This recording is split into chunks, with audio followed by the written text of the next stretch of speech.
Hi friends, இன்றைக்கி என்ன topic பார்க்க போகிறோம் அப்படின்னா முக்கிய கமிட்டிகள் ஷார்ட்கட்டில் எப்படி ஞாபகம் வச்சுக்கலாம் அப்படிங்கிறத இன்றைக்கி பார்க்க போகிறோம். அதுக்கு முன்னாடி நம்ம சேனல் ஃபஸ்ட் டைம் பார்க்குறவங்க மறக்காமல் லைக் பண்ணி, ஷேர் பண்ணி, சப்ஸ்கிரைப் பண்ணிக்கோங்க.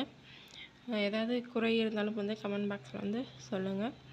இன்றைக்கி என்ன டாபிக்னால் முக்கிய கமிட்டிகள் இதை ஷார்ட்கட்டில் பார்ப்போம். ஃபஸ்ட்டு தார் கமிட்டி. தார் கமிட்டி அப்படின்னா மாநில எல்லை சீரமைப்பு.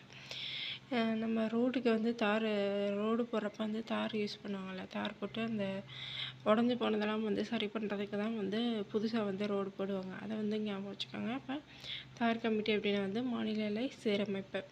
நெக்ஸ்ட் ஸ்வரன் சிங் கமிட்டி அப்படின்னா அடிப்படை கடமைகள். இதை எப்படி ஞாபகம் வச்சுக்கலாம்னா வரன் அப்படின்னுங்கிறத ஞாபகம் வச்சுக்கோங்க.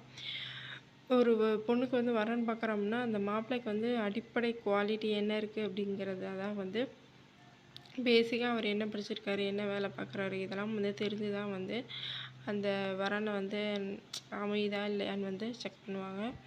வரன் வேணுமா வேணாமா அப்படிங்கிறத பார்ப்பாங்க. அதை ஞாபகம் வச்சுக்கோங்க. அப்போ அடிப்படை கடமைகள் இருந்தால் தான் அந்த வரன் அமையும். ஸ்வரன் சிங் கமிட்டி அடிப்படை கடமைகள். நெக்ஸ்ட் இந்திரஜித் குப்தா. இதை எப்படி ஞாபகம் வச்சுக்கலாம் அப்படின்னா தேர்தல் சீர்திருத்தம்.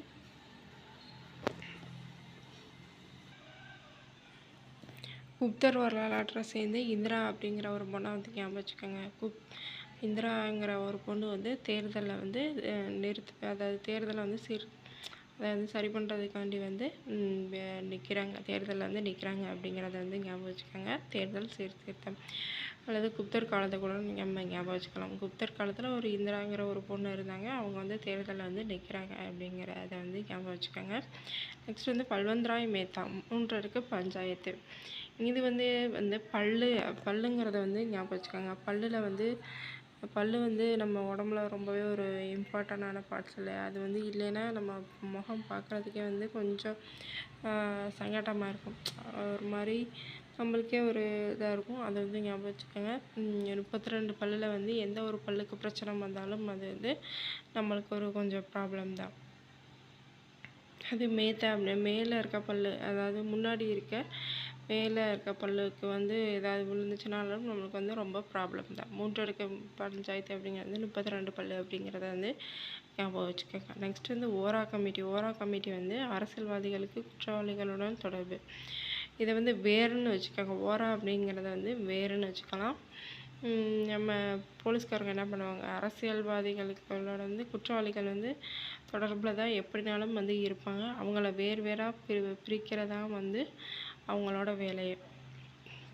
அவங்க கண்டுபிடிச்சாங்கன்னா அதை வேறாக 2 பேர்த்தையும் கண்டுபிடிச்சி அவங்கள வேறாக அடித்து பிரிச்சுருவாங்க அப்படிங்கிறத ஞாபகம் வச்சுக்கோங்க. நெக்ஸ்ட் அசோக் மேத்தா. அசோக் மேத்தாங்கிறது 2 அடுக்கு பஞ்சாயத்து.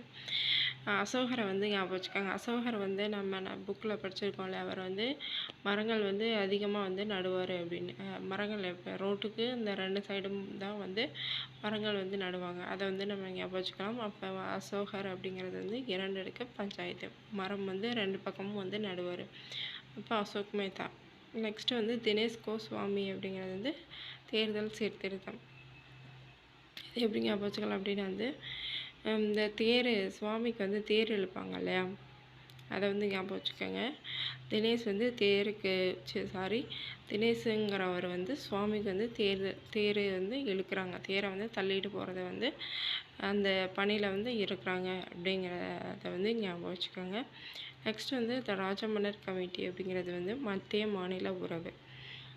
இப்போ ஒரு ஊரில் ராஜா இருக்காருன்னா அவருக்கும் மக்களுக்கும் இடையே ஒரு நல்ல உறவு இருந்தால் தான் அந்த கிராமம் செழிப்பாகவோ நல்லாவோ இருக்கும். ராஜாவுக்கும் அந்த மக்களுக்கும். ராஜா மக்களுடைய குறைகளை எதுவுமே பார்க்கலைன்னா அந்த நாடு சிறப்பாக இருக்காது. அது மாதிரி தான் மத்திய மாநில உறவும். 2 உறவுமே செழிப்பாக இருந்தால் தான் அந்த நாடு முன்னேறும் அப்படிங்கிறது ஞாபகம் வச்சுக்கோங்க. நெக்ஸ்ட் ஃபசல் அலி கமிட்டி. இது மொழிவாரி மாநிலங்கள். இப்போ மொழி அப்படிங்கிறது ஒரு லாங்குவேஜ், அதாவது ஒரு கேரளாக்குள்ளே போய் தமிழ்காரவங்க ஒரு பேசினா அந்த தமிழ் வாடையில் தமிழ் பேசுகிறவங்க அந்த பேச்சிலே இவங்க தமிழ் அப்படின்னு கண்டுபிடிச்சிருவாங்க. அதே மாதிரி கேரளாக்காரவங்க நம்ம தமிழ்நாட்டுக்குள்ளே வந்தாலும் அவங்க பேசுகிற பாஷை, அவங்களோட இதெல்லாம் அதை வச்சே தெரிஞ்சிருவாங்க. அந்த பேச்சோட வாடை தெரிஞ்சிடும். அந்த அசல் லாங்குவேஜ் அப்படின்னு சொல்லுவாங்க இல்லையா, நீங்கள் வந்து ஒரு அசல் கேரளாக்காரவங்க அப்படின்னு சொல்லுவாங்களே, அதை வந்து ஞாபகம் வச்சுக்கோங்க. அசால் அலி கமிட்டிங்கிறது வந்து மொழிவாரி மாநிலங்கள். நெக்ஸ்ட் வந்து சர்க்காரியா கமிட்டி வந்து மத்திய மாநில உறவுகள். இது வந்து நம்ம சர்க்கார் பரத்தையை வந்து ஞாபகம் வச்சுக்கோங்க. அதில் வந்து ஃபுல்லாகவே அரசியல் தான் வந்து பேசியிருப்பாங்க. அதுலேயும் வந்து அந்த ஓட்டு போடுறது தான் வந்து பிரச்சனை இல்லையா. அப்போ வந்து அந்த மத்திய மாநில உறவுகள் வந்து மக்களுக்கும் அந்த சிஎம்க்கும் வந்து ஒரு நல்ல உறவு இருந்தால் தான் வந்து இந்த நாடு வந்து உருப்படியாகும். இதையும் வந்து ஞாபகம் வச்சுக்கோங்க. இதுதான் வந்து ஃபுல்லாகவே கமிட்டிகள். பிடிச்சிருந்தா வந்து லைக் பண்ணுங்கள், ஷேர் பண்ணுங்கள், மறக்காமல் சப்ஸ்கிரைப் பண்ணுங்கள். தேங்க்யூ.